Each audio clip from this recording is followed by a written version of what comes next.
Welcome to the 100th Monkey Radio with Tom and LFE. We are recording this tonight on August 22nd of 2016. And, man, you know what?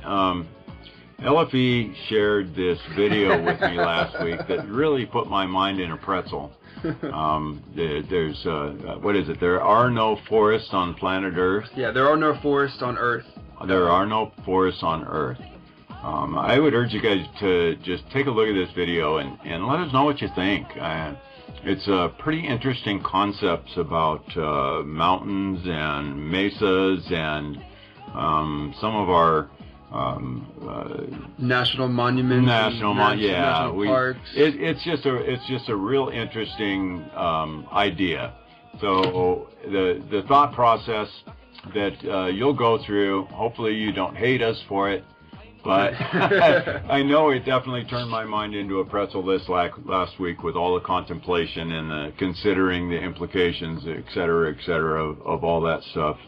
We're going to have to dig into this some more down the road here in the future, and we might just do a show just talking all about that, because I think LFE and I can have a pretty good discussion with you guys over it. So yeah, for sure. So anyways, besides that, here we are in Western Washington in the middle of the summer, and it's been absolutely gorgeous this last week.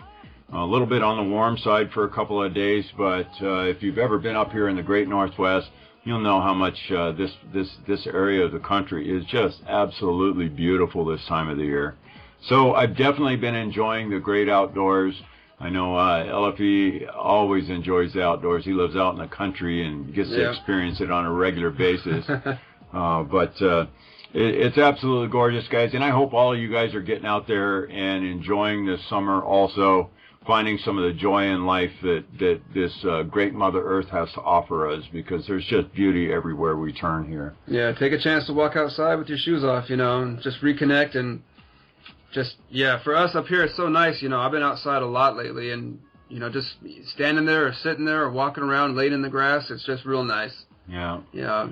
I know our culture nowadays, it's kind of chases us all indoors.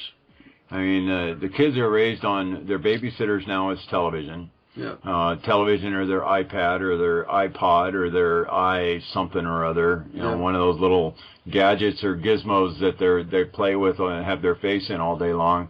And I'm just trying to throw it out there. Don't forget about great Mother Nature. This planet that we live on right now.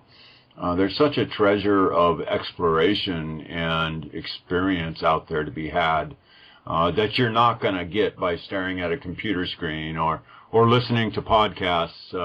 And I'm not trying to chase you guys away from listening to the show, but we got to remember that we've got to have some balance in life, or anything out of balance tips over. Yeah. Right? So. Yeah. So we got a great show for you guys tonight, and we've delved into this subject a few times in the past, and I'm sure you guys are going to just get an absolute kick out of the show tonight. We've got with us, and geez, I didn't ask him how to pronounce his first name before we got going, but if I destroy it, he'll let me know later. I'm just going to leave that out. I'll let him just maybe share it with me later. We have Dr. Parti with us. Dr. Parti, and that is correct. It truly is Parti. He is a world famous and a world renowned. He's becoming famous by sharing these experiences.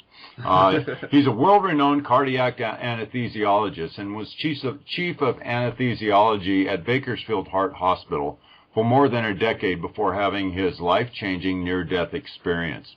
Dr. Parti's study in complementary and alternative medicine has led him to formulate an integrative approach to total wellness. He tours the country extensively, holding workshops to demonstrate methods of healing to help others overcome addiction, depression, and chronic pain. His website is www.dyingtowakeup.com. And all these links will be on the show page here. He's got a nice Facebook page and a Twitter account also. And he's got a book coming out. It is written and been published, and it's patiently waiting to be released. Dying to Wake Up. Dr. Party, welcome to the 100th Monkey Radio. Yay!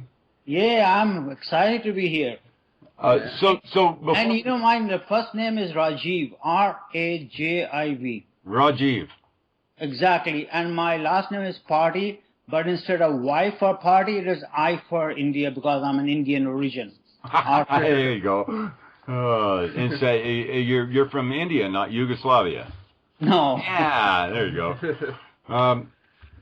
So, Dr. Party, we have talked with a few different guests through the years about the whole NDE experience, and before we get going, I always like to find out a little bit about the experiencer prior to having that sort of an experience, and where they were in their life, and their thought processes and their belief structures, et cetera, prior to the experience, and that way it sheds a little bit better light on where you are today. So if you would share a little bit with us about your where you're from and your upbringing, and what type of spiritual or religious traditions that you experienced prior to having this NDE. Yeah, sure. You know, I was born and raised in India, New Delhi, the capital of India, to a middle-class family. My father was an air traffic controller, and my mother was an English teacher. And my father was a very strict disciplinarian. You know, like, he used to believe the British saying, spare the rod and spoil the child. Right. So I got my share of beatings. Sometimes for fault and sometimes for no fault. So much so in my 10th grade, I flunked my 10th grade. I was playing hooky, watching movies all day long, drinking, smoking. I got caught, and my father really beat me a lot. But then he started waking me up too early in the morning at 4 o'clock, and I became the best student, and I got selected in 3 medical schools. When I was 18 years old, I was my religious background, I was raised in a Hindu family, but it was not a religious family in the sense we did all the rituals as part of the festivals, but it was not a typical, very deeply religious family. But when I was 18 or 19 and I was in medical school and we were dissecting the dead bodies, and at that time I became very spiritual. You know, I was looking at this dead body and I can still visualize this person was alive 2 months ago. He's somebody's son, somebody's brother, somebody's father. What is life? What are we here for? I asked these existential questions. You know, I read Indian Hindu books, I read Christian books, and even Muslim books. I even ran away from my house to become a monk when I was 18, but to the Himalayas. But the abbot of the monastery sent me back, saying, you go and finish your medical school. But when I finished my medical school, in 1982, I came to America. My sister was here. My initial thing was to get higher education, but the American dream bit me. And that spiritual Rajiv, you know, who wanted to go to the villages and serve the poor, and that's why he went into medicine, was lost in America. All I cared was then success, and actually it became an extreme American dream. First I came to New York. I, did odd jobs to survive till I did my residency or did my training to get a license in US. And actually I first did a residency in pediatrics. But then I was not happy making money as a pediatrician because that is the lowest paying specialty in America. I went back and did another residency in cardiac anesthesia, and I doubled my income. So success and money became very important to me. Right. And that's how was my life before my near-death experience. I was driving a Hummer, I had a sports BMW, my wife had Lexus.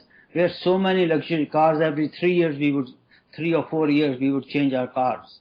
Me and my wife. And lived in a a very big house, 10, 11,000 square foot house on a golf course lake with, I think, 10 or 12 seating theater, which we had made it into a 1920s cinema hall. The house was so huge that in every room, in every room was a bedroom was a suite, because I had stayed at Venetian few times. And so I said, oh, every bedroom should be a suite with their own sitting area, own study area for kids, and own bedroom. And we could not communicate by shouting loud. We had to use iPhones to communicate. Wow. And that was my life before my near-death experience. Technically, I was very good.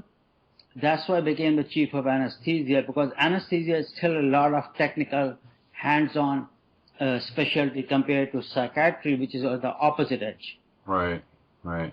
So being raised in or born in India and surrounded by the Hindu culture, what was your belief structure as far as life after death and reincarnation? Being a Hindu and raised by that, we believe that there is reincarnation and then the life continues, and we always have, karma to blame, or if something goes wrong, it must be my karma, and that was my belief structure. But I was not religious except for that 1-2 year period during my early medical school. All right. So would you consider yourself at that time kind of like the agnostic Hindu? Yeah, religion was not playing a big part in my life. We did do the rituals like, there's a big Indian festival, Diwali. We did it more for social reasons rather than for spiritual reasons. Right, right. Like I'm a Hindu, but we still celebrate Christmas. We still have a Christmas tree. We still have Christmas gifts for the kids and everything. Right. And okay, so I also read that you prior to the NDE, you had done a little bit of exploration into the after or reincarnation phenomena, and something that personally helped you with, I believe it was Dr. Weiss, right? Yeah, my sister had read his book, Many Masters, something like that. Yeah, I read that. She was actually in India. She recommended from there. So I read that book, and I had gone to Phoenix to see Dr. Deepak Chopra at one conference, and there Dr. Brian Weiss was also there. And did you actually had a regression with him? It was a group regression. Ah. And what was that about for you? Was there a particular reason or purpose that you wanted to go through the regression? There was no particular reason that time because, as I said, my main aim was to see Dr. Deepak Chopra, and I'm trying to remember what conference, I think it was Celebrate Life. And for curiosity, like you talked about Hinduism and reincarnation, I said, that sounds interesting. Right. Okay, so here you are, you're living the American dream, you're getting all the things, right? You've got the big house, the cars, money just all over the place, and that was your primary focus in life. For me, I know that so many people experience that proverbial 2x4 by universe that smacks us upside the head in some way, shape, or form, that makes us stop and question what the hell's really going on here. What was it for you that actually was that proverbial 2x4 that kind of got you on the wake-up path? Yeah, actually, one thing I forgot to tell you, in 1999-2000 time, actually I was a stock trader. I started being an anesthesiologist for 1 year, and I was trading about 9 months maybe. I was trading internet stocks that time when the bubble was being formed. And I made millions, lost millions, then went back to being a doctor. So, American dream, America has been great to me. And my 2x4 would be, the first would be like in August of 2008 when I was diagnosed with prostate cancer. And how did that develop? I mean, were there I mean, I know everybody, well, I would assume, I won't say everybody asks these questions, but I know when a diagnosis like that comes along, the why me questions, you know. Exactly. You ask, I had that God, why me? too. Yeah. I had that why me question. Was it my karma? What was the reason? And I was mad at God, mad at spirituality.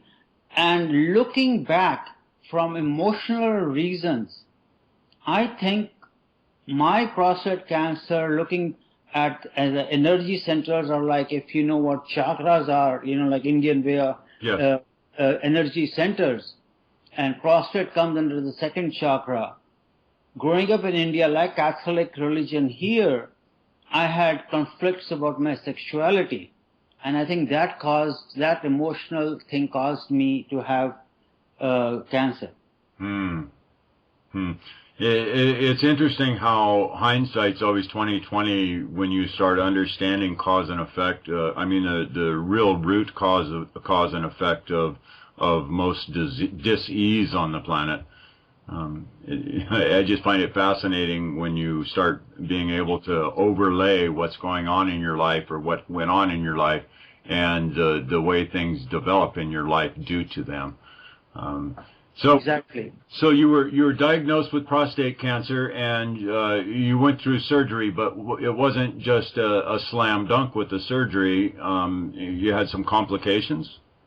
You know, the surgery I'm in California, and we met our local urologist, and then we decided I wanted to have laparoscopically done rather than cut open, you know, the total belly. So I flew all the way to Florida. In Miami, I forgot the doctor's name, and I had the laparoscopically done through small holes in the belly. And that surgery went fine. You know, there were no complications as such from the surgery, but there were later on complications like incontinence, repeat scar formation, and partial impotency.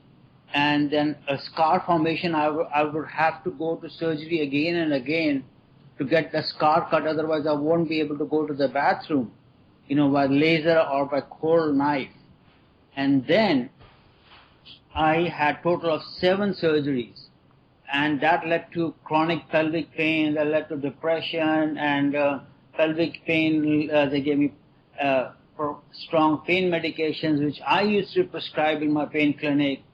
Then it was kind of spiraling down. Right. So there you are. You have, you know, you've become addicted to pain meds. You're going through this you know, horrendous experience with your health, and then further complications develop when you had a valve put in. Is that correct? It is called an artificial sphincter, you know, artificial urethral sphincter. Yes, you can call it a valve. It was a sphincter, you know, around the urethra. Urethra is the main tube which takes the urine from the bladder to outside. Mm-hmm. Right. Actually, I'm actually quite familiar with that process. I had a father-in-law who's now passed that had the exact same thing. So it was like a balloon that was in there that would shut off and open the valve for your bladder, correct? Exactly. Yeah. And you had complications with that also?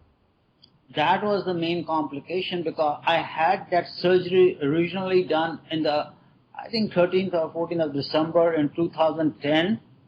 And few days after the surgery at UCLA, University of California, Los Angeles. And after that, I developed high fever, redness, swelling. I could not go to the bathroom. And basically, it became a source of infection. I was getting infected, and, a lot of, infectious fluid pus was accumulating in my belly, abdomen, and pelvis. Wow. And how did it progress from there? From there, first they tried oral antibiotics, and then they tried heavy-duty IV antibiotics like gentamicin and vancomycin, and that did not work.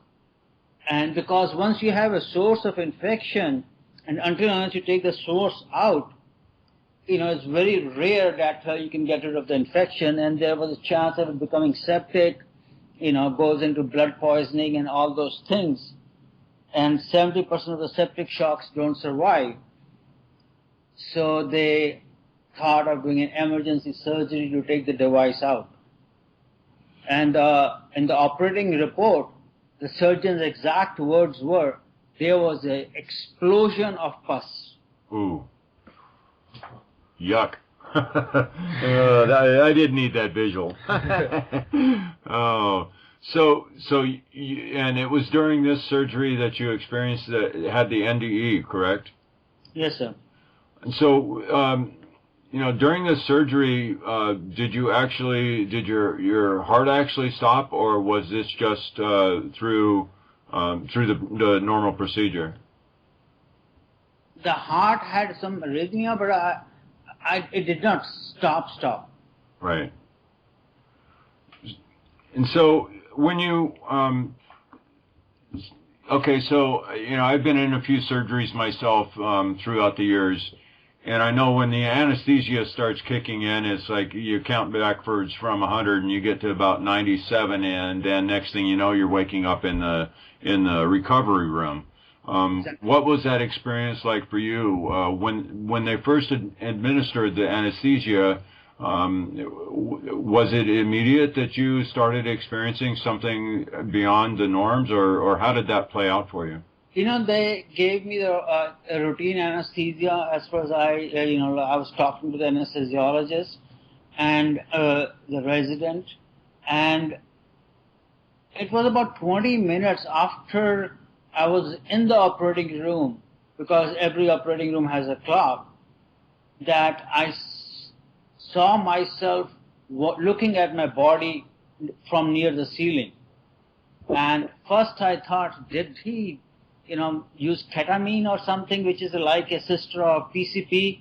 And, I know that drug as an anesthesiologist because it is a dissociative anesthetic.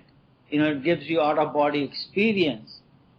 And we usually use it in children for burn dressing changes, and very, very rarely in adults. Maybe I've used it in 2-3 times in my whole 30-year career as an anesthesiologist. And I checked the records, there was no ketamine used.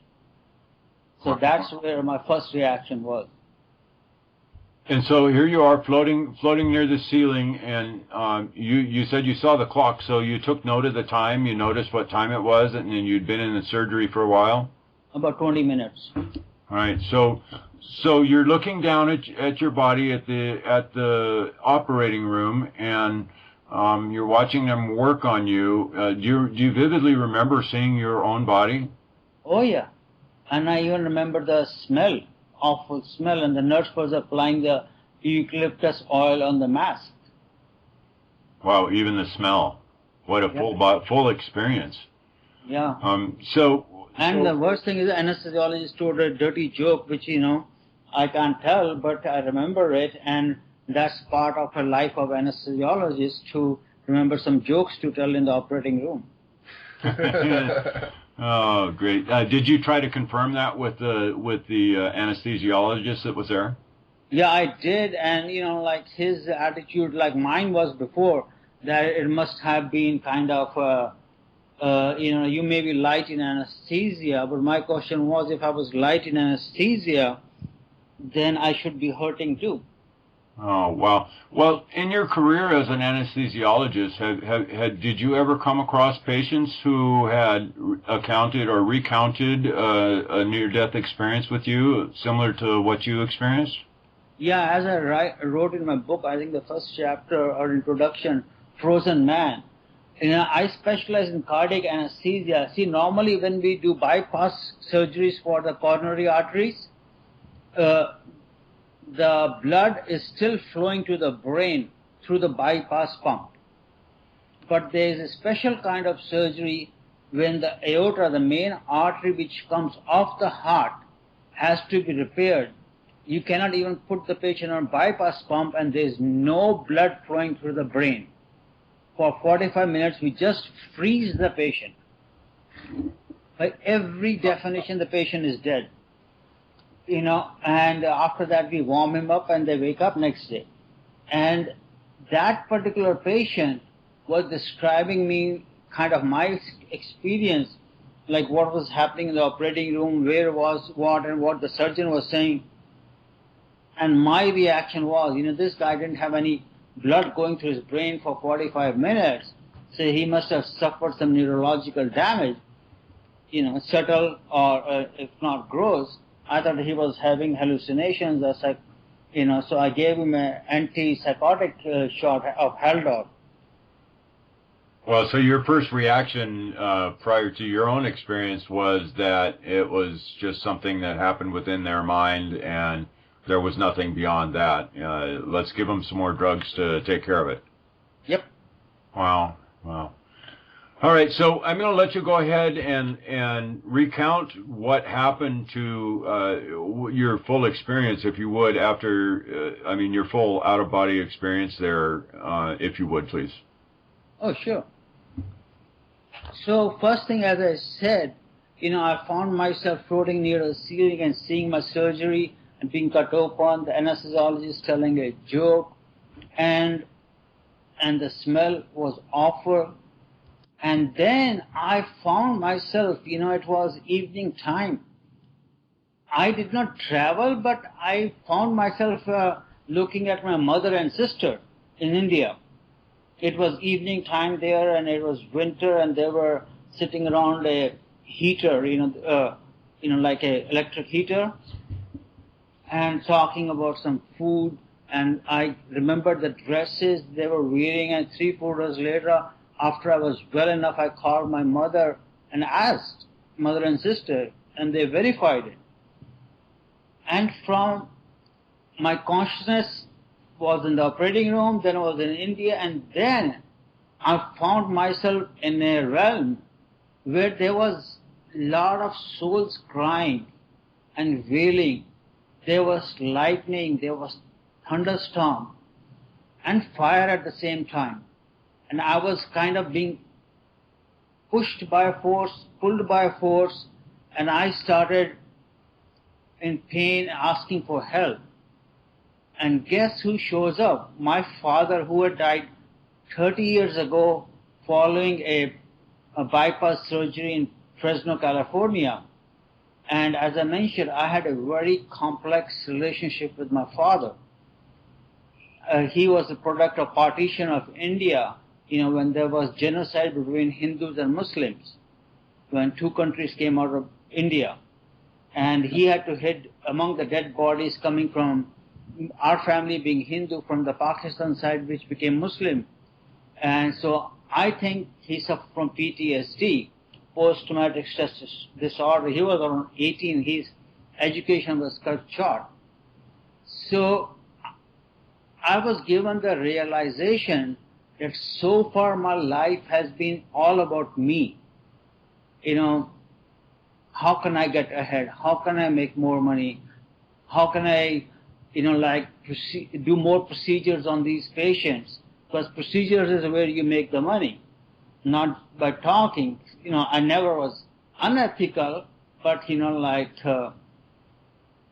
but still the procedures are what actually you succeed. I still remember a lady who came to my office, she's 70-something, who had arthritis. I just gave her pain medication, and she wanted to talk to me because her husband was dying of lung cancer, but I didn't have the time. I did not connect to my patients heart to heart. Right.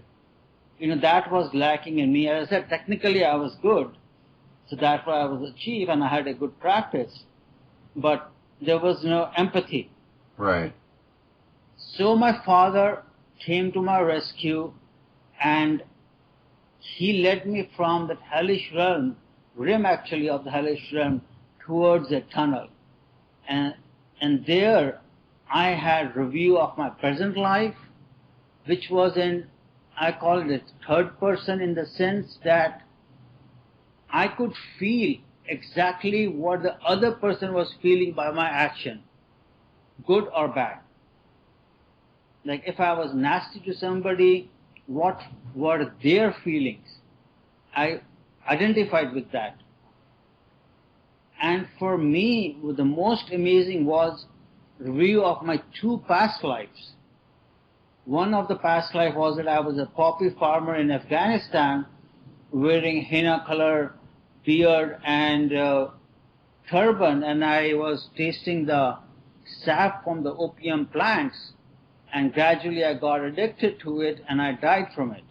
And that came into my life, this life, as addiction to pain pill.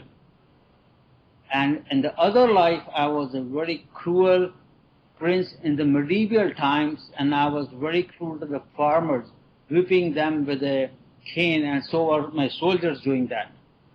And that came in this life as being to be very successful, to be mean, to get ahead at any cost. That tendency manifested in that way. Hmm. So after seeing having these past life reviews and your current life, well, during your review, did you get like, was it I mean, I've heard people say that they saw their whole life. I mean, from birth to current present time, all in just a flash. Was it that sort of experience for you, or were you shown particular instances in your life? It was for me a combination. It was particular instances too, and also it was a flash. Like in that realm, we come and talk here, try to talk in a linear fashion, but actually, I was talking to Dr. Moody even recently. I was in Montreal giving a talk about my near-death experience in a workshop. Time is not necessarily linear. Past, present, future can happen at the same time. Like in my past life experience, I went back and had asked forgiveness from the farmers for being so cruel, and they forgave me. So, like logically you may be thinking, how can you go backwards and ask for forgiveness? It doesn't make sense, right? Right. Yeah. We're not in a linear track, no. Yeah, that's what I'm trying to say. It's not necessarily linear time. It can be curved. You can go backwards. Actually, scientifically, if you can travel faster than the light, you cannot go backwards. Right. Right. Yeah, time's a whole nother ball of wax. It's really interesting to try to wrap your head around. Yeah, so you're so right. And from there, from the other side of the tunnel, I was greeted by 2 angelic beings. They told me telepathically that they were my guardian angels. I heard about angels, but I didn't know different kind of angels. Like they told me they were Michael and Raphael. Later on it made sense to me. Raphael is the angel for healers, for doctors, and also for healing for patients. And Michael is for strength. And they imparted me with knowledge, and they guided me towards a meadows. I can still visualize it. A clear stream. There was an aura of sweet aroma, and there was like light kind of breeze, and there was distant sound of Om, distant. And I was then in the presence of a light like 1,000 suns at the same time. And it was not injurious to my eyes. And the beautiful thing is, after my transformation, when I started becoming spiritual again, I was reading my Indian book, Bhagavad Gita. It's the Indian Hindu book. Mm-hmm. And there, Lord Krishna, who is considered an incarnation of God, shows his universal view to Arjuna when Arjuna asked for him. And it is quite similar to that, of the universes coming and folding into light. So it was pretty astounding to be there. Yeah, that's interesting that the more Christian figures appeared. The Raphael and Michael are very strong Christian. Yeah, and that's what my wife said. What happened to thousands of Indian god and goddesses. None of them showed up. Hindu god and goddesses. Yeah, so that is quite interesting that none of that was in your experience. How have you rectified that since your experience in why those beings and that experience was given to you versus something with the Hindu paradigm? Like I have searched myself, and I've discussed with Dr. Moody also, like NDs do get colored by the upbringing of the person, but why Hindu gods didn't show up? My analysis is my hellish realm was more like a Hinduish hell when I read later, and then the angels were there. Like finally, I think there is, that's why I don't believe in religion as such. I believe in universal spirituality, that there are ascended beings or angels, and you don't have to be labeled as a Hindu or a Christian. They are for everybody. Like nowadays, I really, I don't pray to angels, but I ask for help from Angel Gabriel. And Angel Gabriel, is the angel of communication, as I was mentioning to you today. I never expected my book to be released. Even before it is being released, it is becoming an Amazon bestseller. Or from need my book to be published, or me to be speaking. I was afraid of public speaking. As I used to tell my friends, I used to put people to sleep before now I wake them up. Yeah. I'm really grateful to Angel Gabriel. Yeah. So how did your experience end? So my experience, so I was in the presence of the light being, and then I was given the understanding that my life will be spared, but when I go back, my life will be totally different. So I woke up with a jolt at the recovery room, and the first person I saw was the recovery room nurse, who was hooking me up to the different monitors, wires to make sure I'm oxygenating and heart rate and all those things. Yeah. And the person who went to sleep and the person who woke up were two different people. Mm-hmm. Like I started driving a Camry, hybrid Camry, so I kid around with my friends. My life literally went from Hummer to hybrid, figuratively and literally. Yeah. So after you woke up, you said that you confirmed some of these experiences that happened. Was you said your change was your change in perspective was immediate. Is that correct? Yeah, immediate, and things still took their time. Yeah. Like selling the house, selling my big house, but I did not even put my house for sale. A plastic surgeon who I knew came to my house, and he liked the house so much that he wanted to buy it, and we literally exchanged our houses. I live in his old house from his residency days, and he bought my house. And, my lease expired, then I got a hybrid Camry. My relationship with my eldest son, who I was starting to treat like my father was, because I kind of forced him to go to medical school, and he did not like it. He flunked and spent 7 years, wasted $300,000. I would have been very, very mad, angry, cursed him, all those things. But now I became friends with him. My reaction was totally different. Now he's doing computers in San Francisco. Yeah. So you woke up, you got your life, you changed a lot of things, your vehicle, your house, my relationships, with everybody, with my wife, with my kids, even with God. Yeah. So with my father, who was already dead, but I still see him in dreams, and he visits me now. Yeah.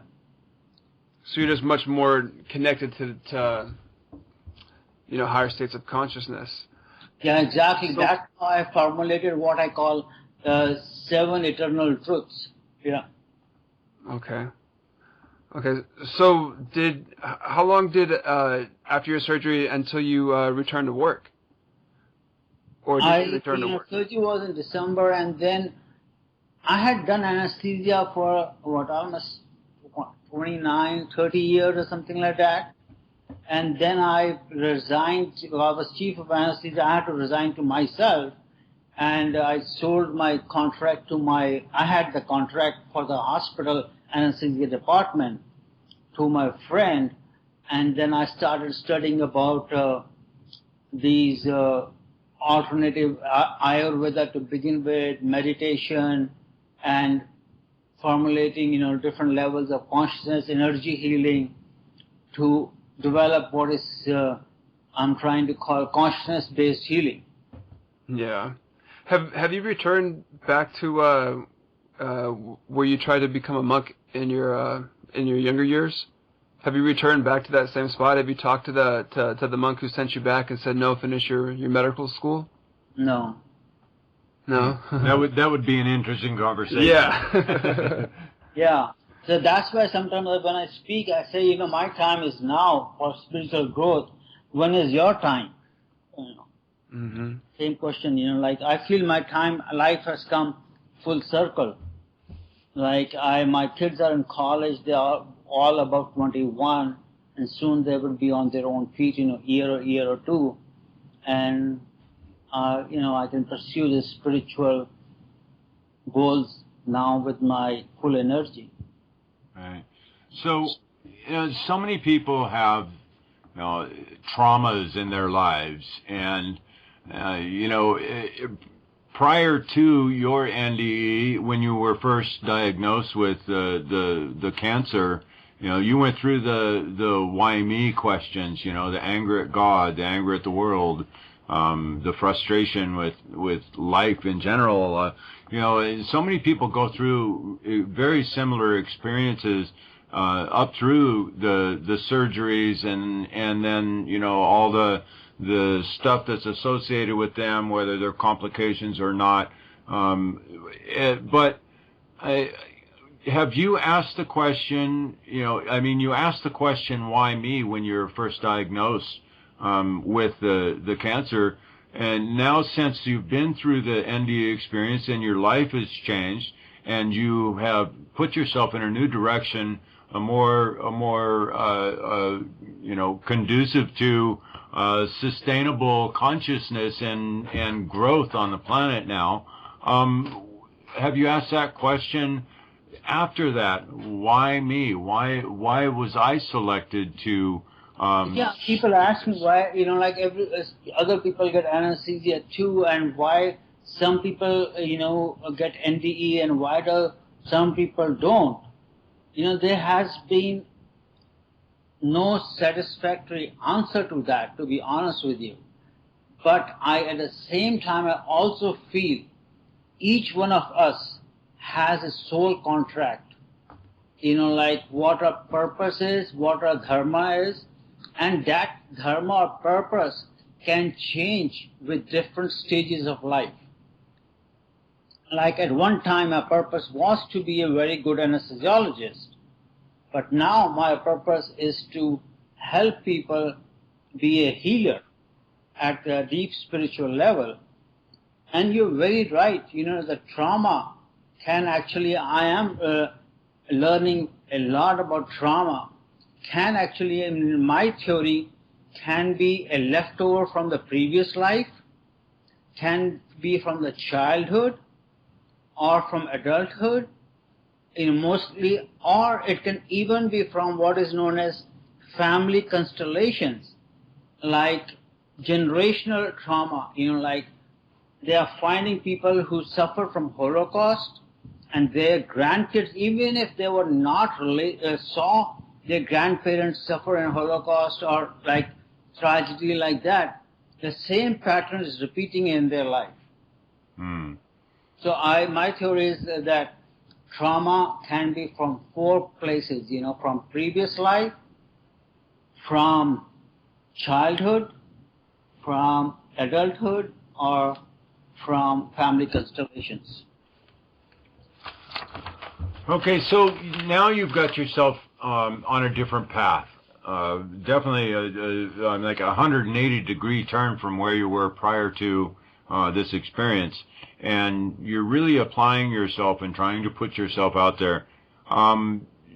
Would you share with us and our audience a little bit about the processes that you're working on and teaching that you're doing now? Yeah, as I said, like I'm working on the traumas, where the trauma is coming from. Like I learned to do past life regression also myself. Like if the trauma is coming from a previous life, like, like one couple was going to be nearly divorced and they came for past life regression.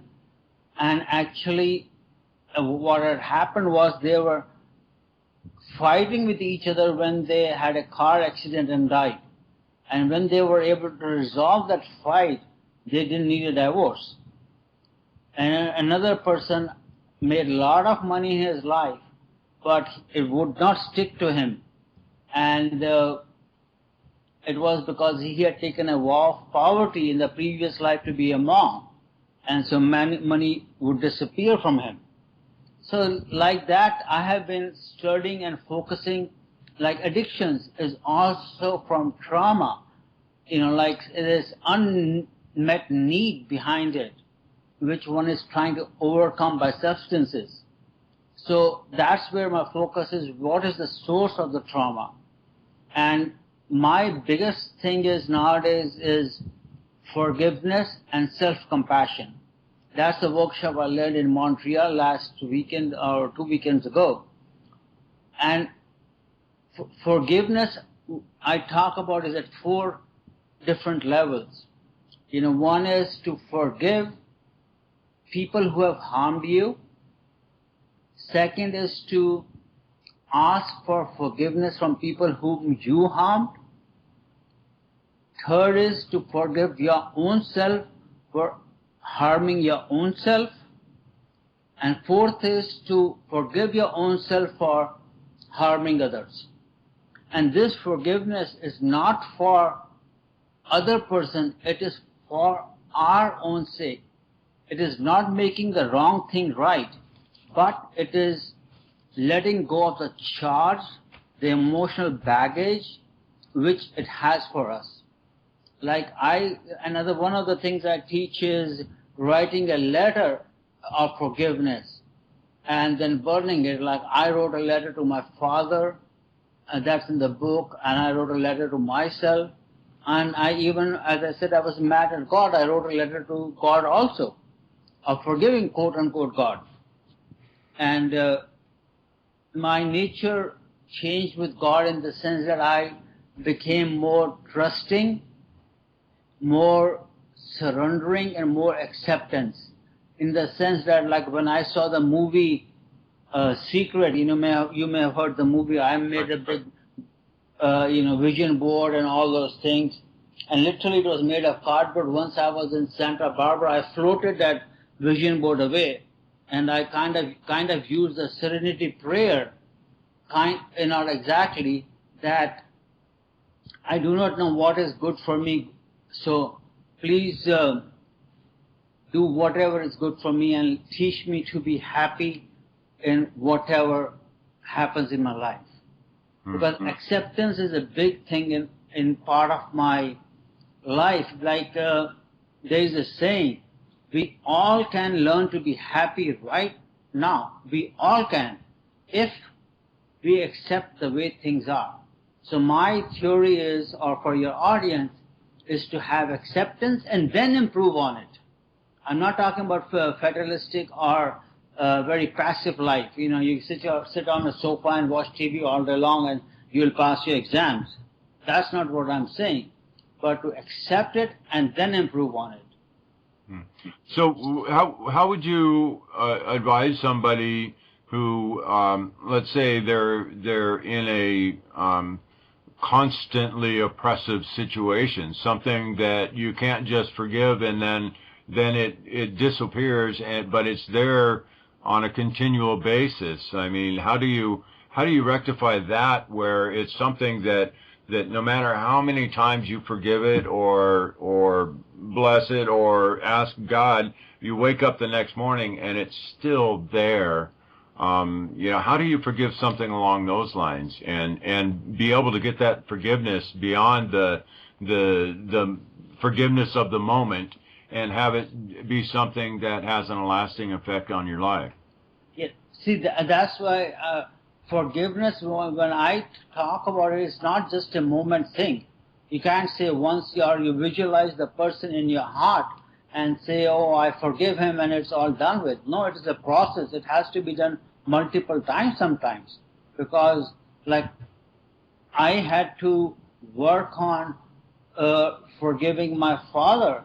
It was not just a letter I wrote. I went to some workshops and held like people who are specialized in what they call trauma therapy, and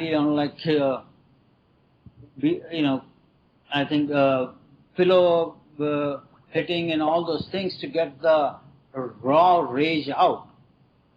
Now it does not bring up charge, but it was a process you have to go through. It's not just a one-time deal. Right. And some traumas are very, very deep. It takes almost a lifetime to, and going to this workshop over the last few years, I see a lot of women have been abused by their fathers. Mm. Yeah. So I was. What about like situations where there's so much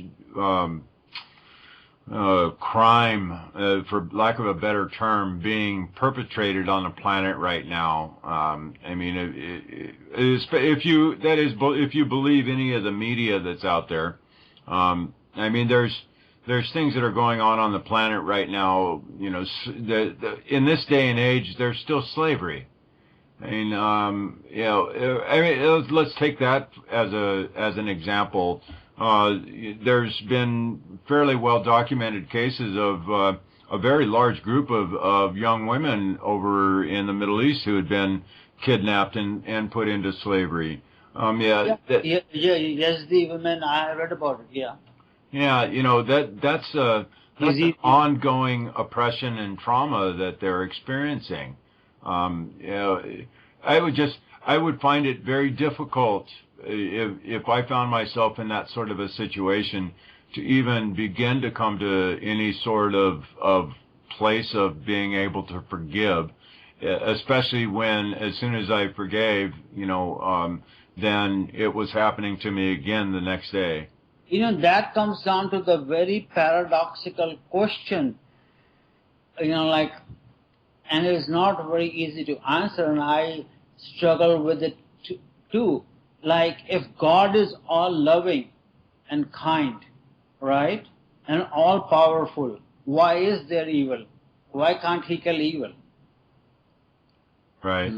Yeah. Right. That is a fundamental question. The humanity has been trying to answer that. Right. And, why is there war? Why is there famine? Why is there slavery? Why do young children, even before they are born, have suffering? Like people ask, if I remember, Christ also, why is this child blind? There's some story like that, right? Mm-hmm. Right. Yeah, so everybody has been trying to find the reason why these things happen. And especially when we say God is all loving, all kind, all forgiving, non-judgmental. And this is literally a paradox of life. And in my personal life, I have come to the conclusion, the more comfortable you are with the paradoxes of life, the happier you will. Yeah. So, like yesterday, I'm giving an example. okay. Yesterday, for 4 days, I had gone for a silent meditation retreat. And it ended yesterday in Santa Cruz Mountains. And in the end, the teacher asked, how are you feeling? When we started to speak. And I said, I'm happy and sad at the same time. Yeah. And how is that possible? How can you be happy and sad at the same time? I said I have different reasons for each, but I was happy and sad at the same time. And for like, if I, being my Hindu background, my first fallback is go towards Hinduism. I have tried to answer these questions myself, but my conclusion is there is light because there is darkness. There is day because there is light. There is good because there is bad. And if you go from a real higher level of consciousness, all that exists is pure consciousness, and this world is all illusion. We call it Maya. Right. So you're asking very, very good questions, and these are fundamental questions that humanity has been trying to answer since the beginning of time. Buddhists talk about the wheel of dharma. They do not necessarily believe in, like a Judeo-Christian God as the father figure, but for them it is a wheel of dharma. Mm-hmm. So my philosophy, what I try to practice in my life, is to do the best you can and the right you can. And then also there's a big fundamental question people ask me, and I have also tried to figure out, is there free will or is it destiny? Right. Now, let's take my case. Until my near-death experience, I had never imagined, even in my wildest dream, that I'll be talking or be a part of a group like I'm talking to you, or there's, quote-unquote woo-woo people, or, people on, talking about UFOs, reincarnations. My life was totally different from where I am. Mm-hmm. I would drink with my friends, having a party, having a good time, and then making a lot of money, going on vacation. And why is my life changed so much that I'm doing this thing? Giving you a very good example this weekend. Okay? My wife didn't have near-death experience. She has supported me all the way, but her life didn't change. Okay? So, she loves me, I love her, but this weekend, I was sitting in the mountains, in the Santa Cruz Mountains, in a silent retreat, meditating, right? And my wife on Saturday goes to a local party at a country club and has, wine or something with her friends, and have, dancing and having my kind of lifestyle from before. Totally different lifestyle. I drive a Toyota Camry. My wife still loves expensive cars, so she drives a Maserati. Yeah. But why was my life changed so much? I really don't know the reason. But I'm thankful that it changed. It's giving me a new purpose. But I never imagined my life to be here, or I'll be writing a book like this. Yeah. I was thinking I will retire, I'll keep working I'll stop doing night calls, and I'll start working more in surgery centers, but I never thought I'll take the spiritual path. Yeah. Well, that's a really good thing that you have a partner that that your wife supports you. We don't, I don't hear too much of that. It's normally, both partners are either on board or, or there's conflict, or there's lots of conflict. But I mean, it sounds like that you got a pretty good setup there. Yeah, it's pretty good. We do have our fights. As I write in the book, it's almost 30 years of marriage. Well, arranged marriage, semi-arranged. Me and her had a final choice. Yeah. Yeah. So have you had any other out of body experiences since your near-death experience, or have you had any real vivid dreams? I do communicate with angels, especially Gabriel and Raphael, And my father really helps me, what he call, it's very tough situations. Like if I have to go for an interview or something, I wear his old shirt. And then I had I was in the Himalayas when I was 2-3 years ago doing. I love meditation retreats. So I was doing a retreat in Himalayas, Dharamshala, where Dalai Lama has. And then I had a kind of kundalini rising, like the energy moving above in your body from different centers. My body started shaking. And actually I went through the different levels of chakras, and that time I even went to darkness beyond the light. And that was surprising to me, and because later on I spoke to the teacher, that was the Buddhist concept of nothingness, or shunyata. Shunyata is a Sanskrit word which means, literally translates into zeroness. Like everything came into being of nothingness. That's what the modern science says too, the Big Bang Theory. Right. Wow, what a trip. Yeah, I mean, the whole Kundalini experience was quite startling for me the first time I experienced it. It's like, why am I feeling this? These are physical sensations I'm having in my body that are being initiated by my conscious thoughts. What the hell's going on here? How is this happening? And that was my third dimensional mind trying to rationalize the physical experience of having energy flow through my body. Yeah, and you know what my whole theory is?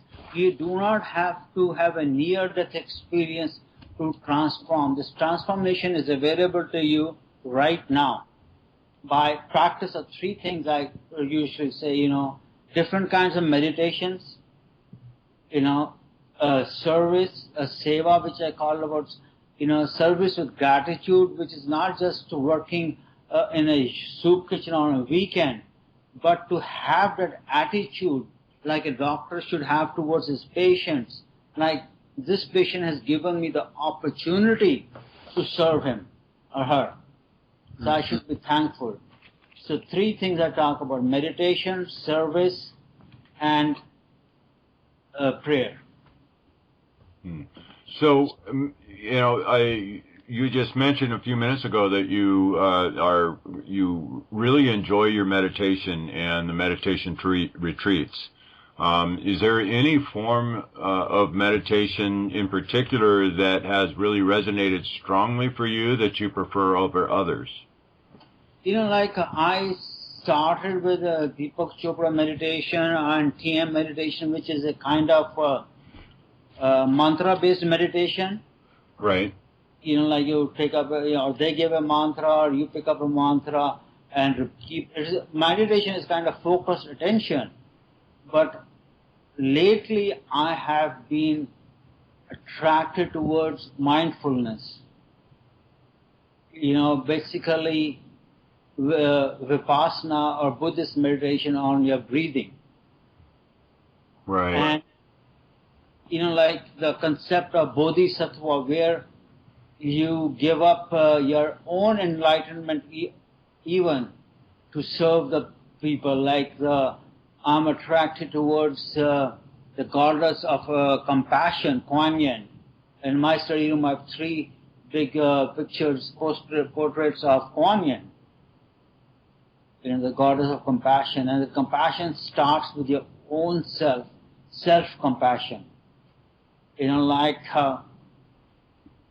Self-compassion is, in a way you can think, like for me, sometimes, I was abused as a child, and my nickname was Bittu when I was a little child.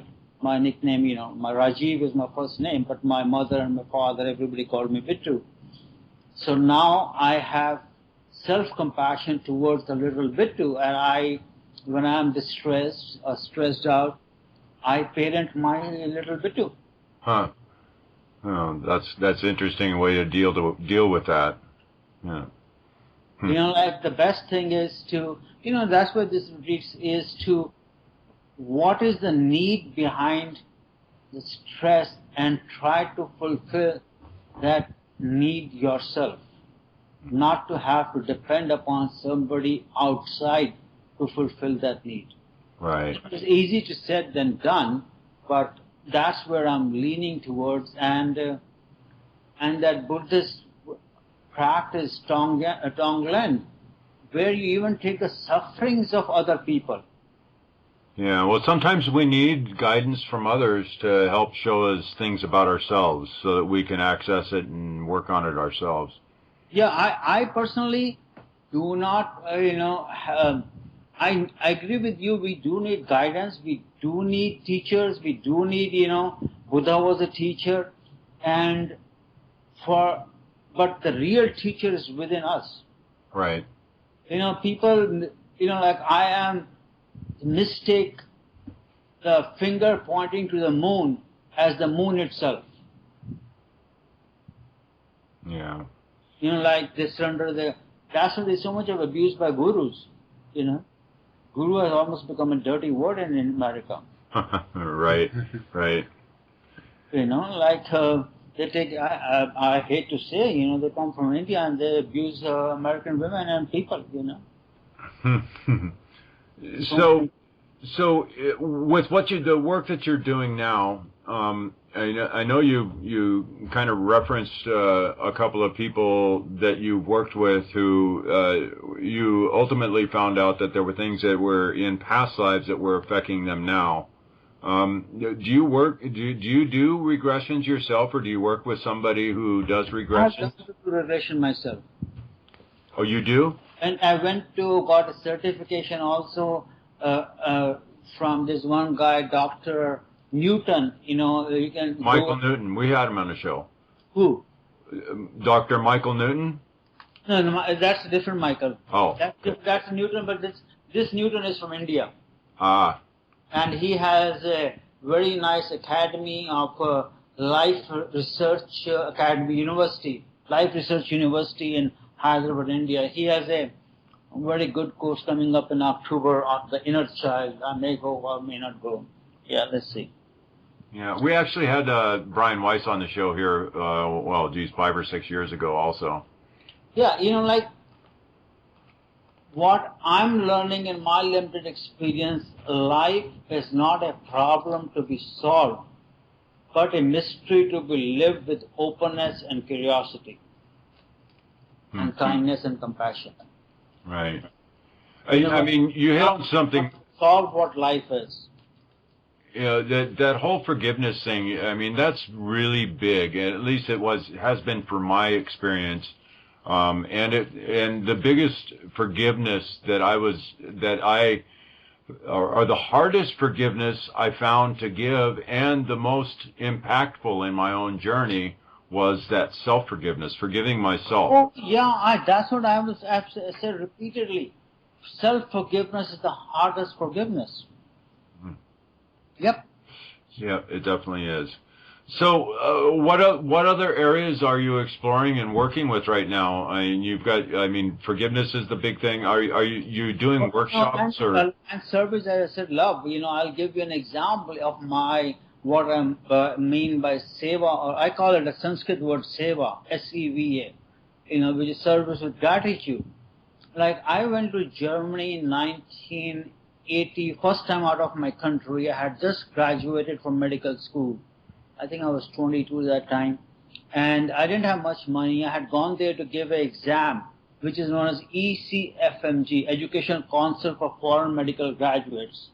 It is given by U.S. agency, so you can come for foreign graduates to see, make sure they're par with U.S. standards to be able to come to U.S. And I gave the exam in Frankfurt, took a train to Munich, because I night train, we didn't have money for the hotel, so I stayed in the train. And next day I was watching a show on the street, and I forgot my small handbag with my ticket and little money I had on the bench. When you go to Europe, there are a lot of street shows. Right. Cobblestone, like downtown areas. Right. And then one person was walking by, and he looked like me, my features, my racial, ethnic background, I went to him and said, "Are you an Indian?" He said, "No, I'm a Pakistani." And that was the first time I was meeting a Pakistani. And I literally pulled back because growing up in India, we had fought 3 wars by that. Yeah, we had fought 3 wars in 47, 65, and 71. And Pakistan and Pakistanis are our enemies. Right. Like so much so even the outside toilet, we used to call it Pakistan. But that guy was such a gentleman that he came to my help and he said, "You seem to be in trouble. How can I help you?"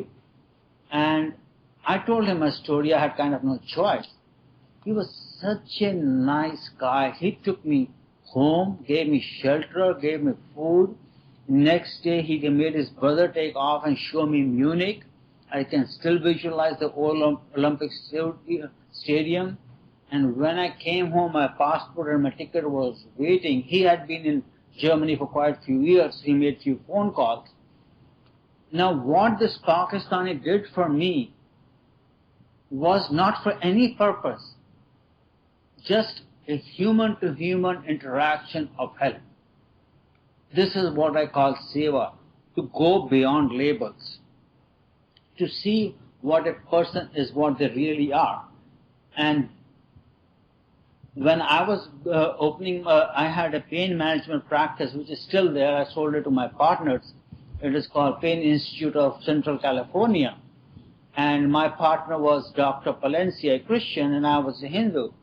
And then time came to hire another physician. It got so busy. And one Pakistani Muslim applied for the job. My first reaction was, I threw that application away in the dustbin. But then I remembered this whole incident of Munich.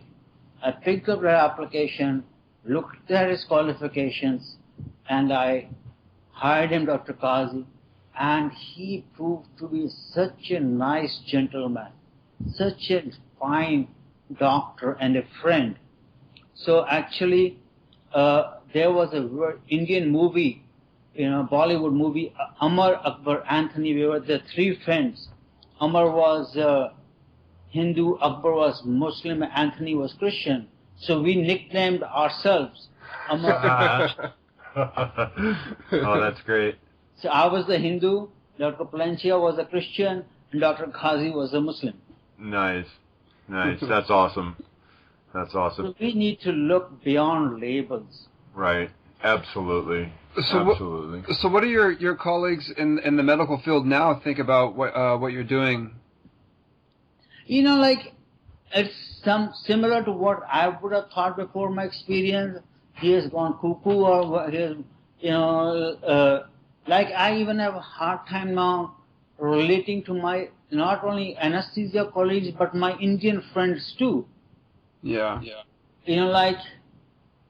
Let's give an example. Last Saturday party, I'd rather be in meditation and in silence than be at the party, drinking and dancing. And this, I'm not saying one thing is right or one thing is wrong. They both are equally right at different stage in life and one's liking. Yeah. Well, I'm just curious because, coming from your background, and these are your colleagues, so they have a good understanding of who you are, and that you wouldn't be making these kind of things up. I mean, if they're at least a little bit open-minded to actually accepting these concepts. Yeah, some of them are, some of them not, and why go very far, even my children, my daughter accepts it fully. She accepts, even she has a Muslim boyfriend. I was very married before, but now I accept him.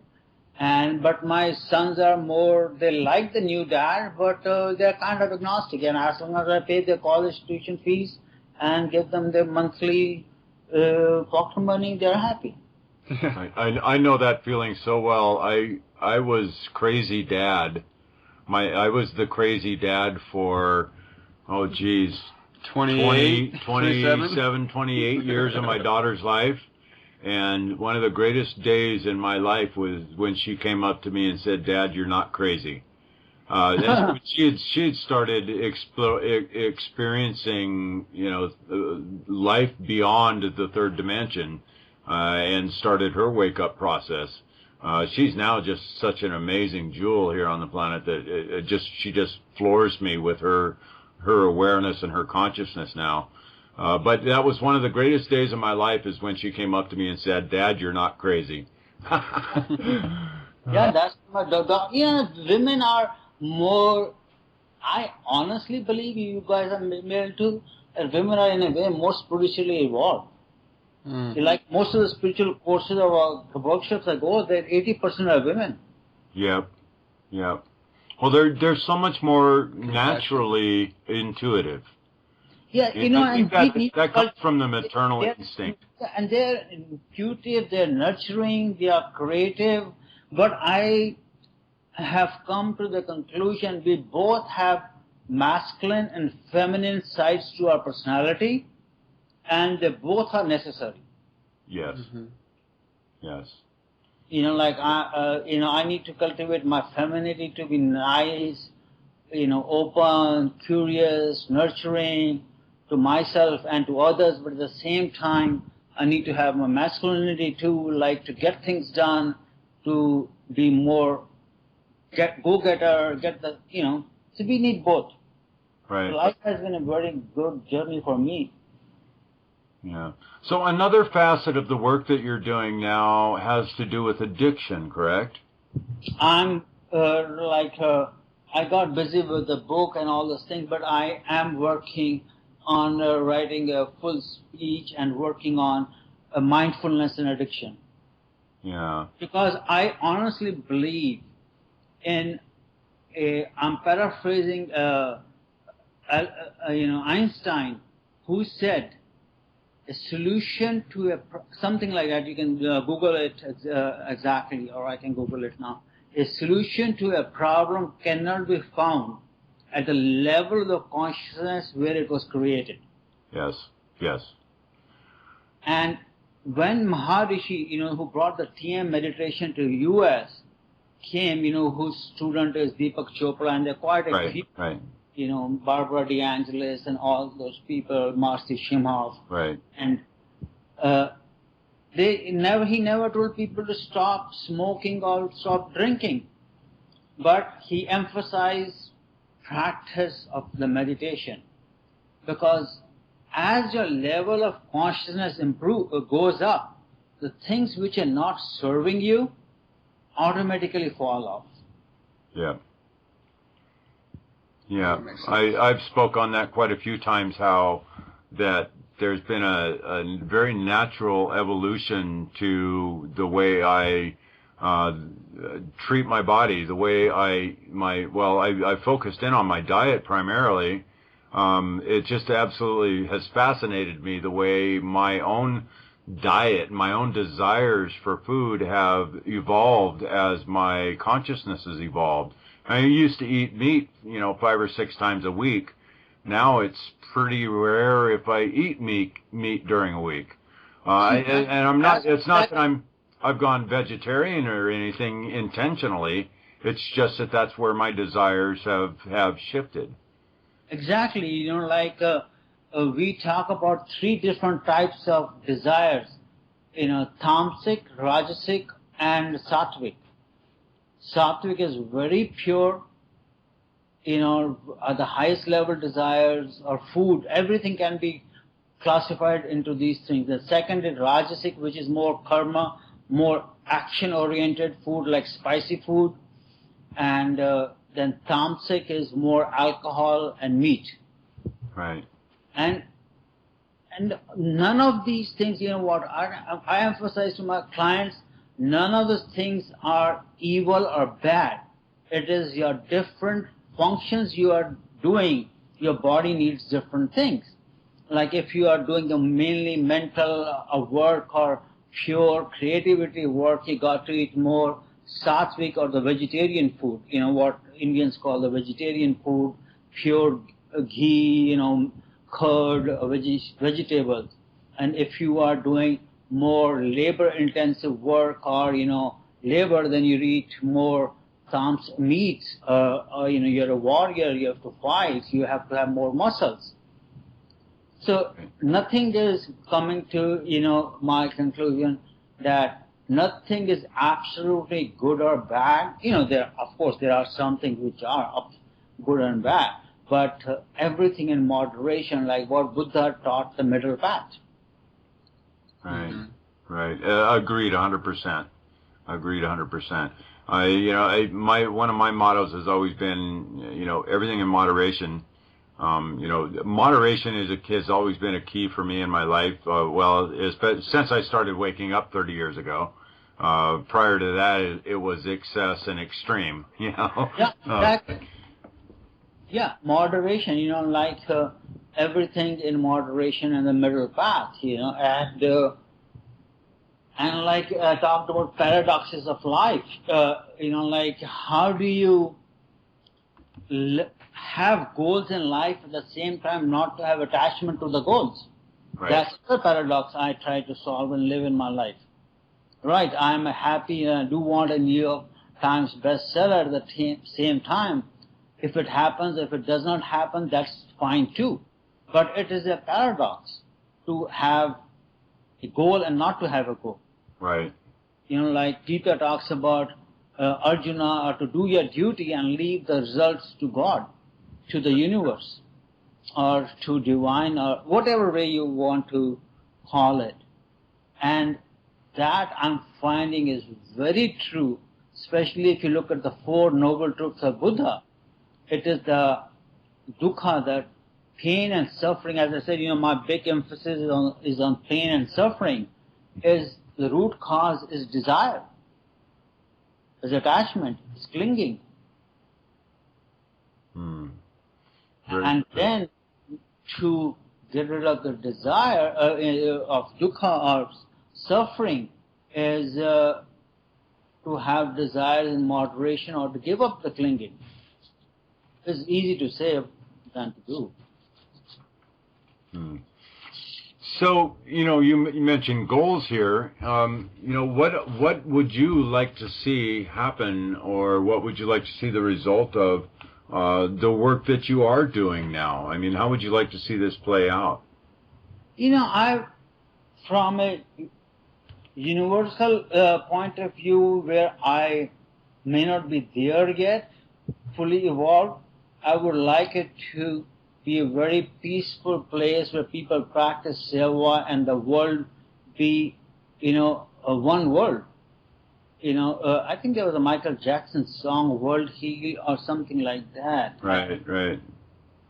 Yeah, I would like to see, but as I said at the same time, this world is a paradox, and as long as there's good, there is going to be bad too. Evil is going to be there too. Right. But my goal is to help people live the highest they are capable of living. Like my corporation name is Wake Up Now. Right. Exactly. And then, that's the foundation of this radio show, is to help people wake up and to help people, find some of the answers to those burning questions that we all have. I think we all have some form of mystical experience in some way, shape, or form in our lives to help to spark us to that level of next level of consciousness for ourselves.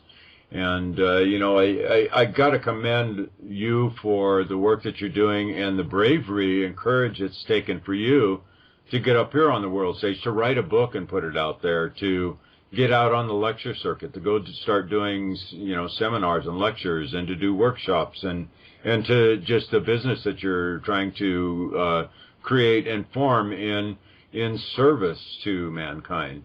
I mean, yeah, my hat's off to you for, And you are doing the same work too. We all doing the same work, waking up and helping the best we can. Yeah. Like one of the things I sometimes do exercise is, what would you like to be written on your tombstone? Exactly.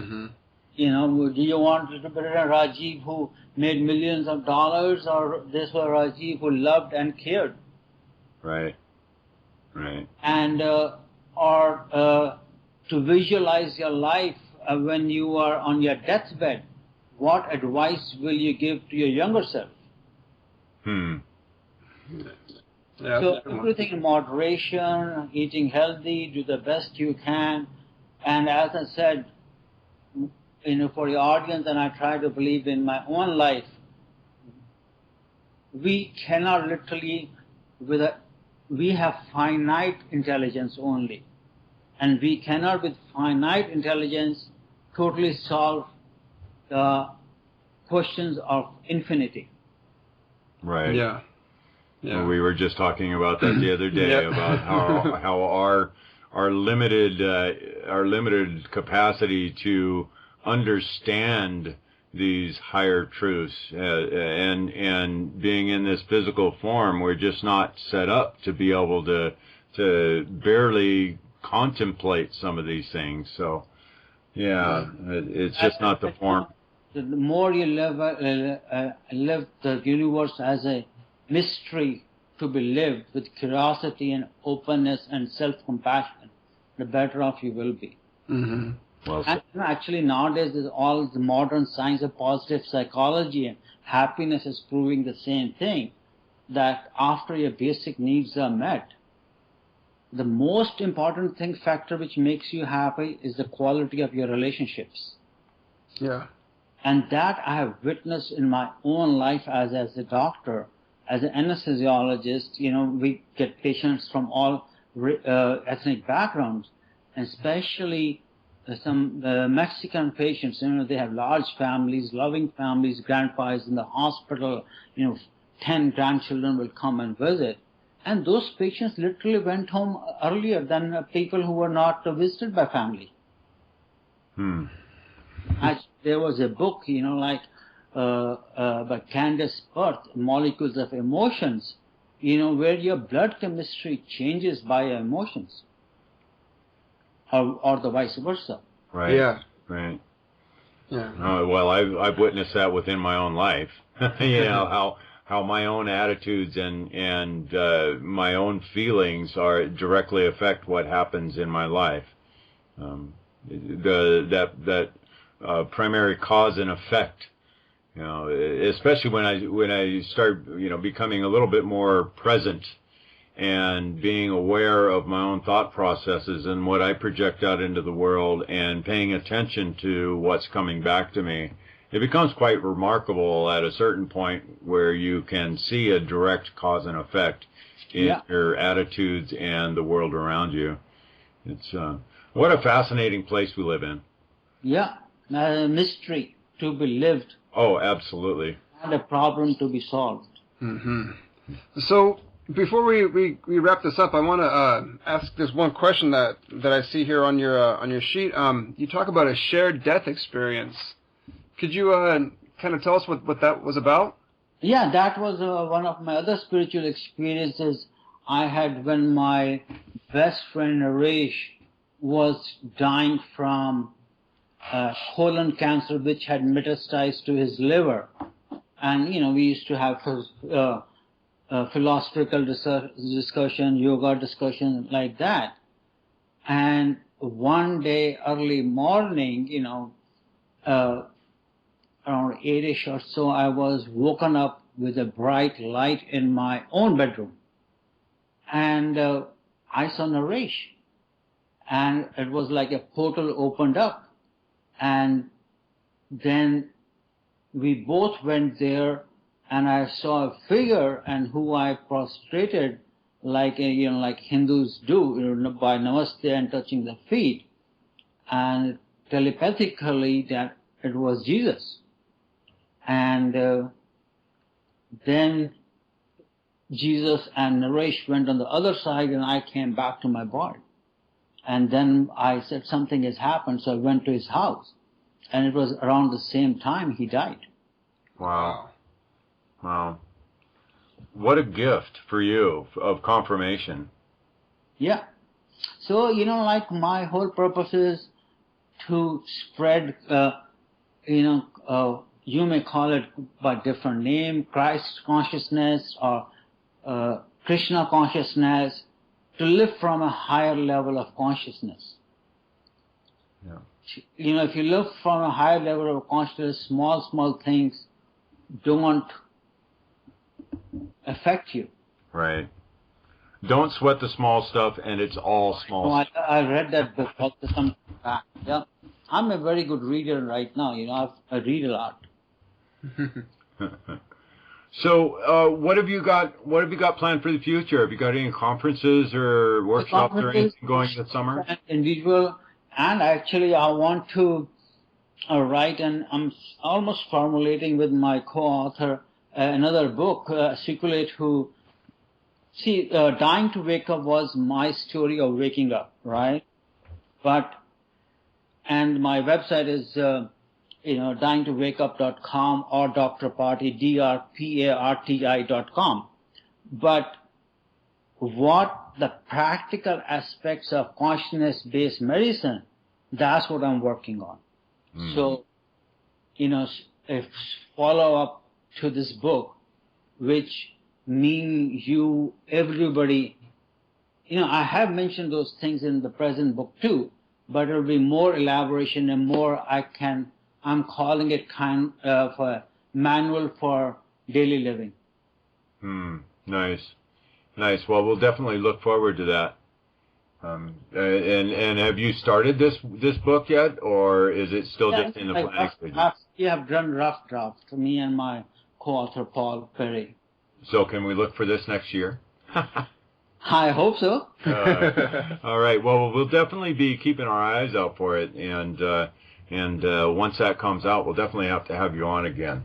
Sure. I really enjoyed talking to both of you. Well, thank you so much for joining us, and it has been enlightening and a joy to speak with you, Dr. Parti. Oh, God, I just love that name. Let's have a conscious party. The anesthesiologist, in the morning, the patients would say, "Oh yeah, you're really Dr. Parti?" Because they thought I'm going to give them laughing gas, morphine, and the good stuff. That's why I've named myself Dr. Parti. Yeah, let's party. Oh, yeah. I can imagine what it was like growing up with that name. Yeah, my kids tell me too, in the class when there's attendance, 80 students, not everybody would know everybody's other name, but everybody knows who Parti is. Right, yeah. Exactly. Yeah. All right. Well, thank you again so much for joining us, and keep up the great work and keep spreading your story. I know that shared experiences and sharing experiences, it means so much to people who have something along the similar lines, and gives them validation and helps them with their own journeys. So, I just got to have so much respect, like I said earlier, for your courage and your presence of mind to get up here on the stage and share your story and write the book and just help other people. Much kudos to you, and thank you for joining us. Thank you to both of you. Thanks a lot. All right, guys, thank you so much for listening to the show tonight. We are going to be back here next week. We have Richard Barrett back with us. That's going to be quite a show, and he's going into the psychology of wellness. Interesting book. We'll definitely dig into that and have a great conversation with him. So, until next week, guys, condemnation without investigation is the height of ignorance. Change the way you look at things, and the things you look at change. Namaste, my friends. Namaste. Thank you.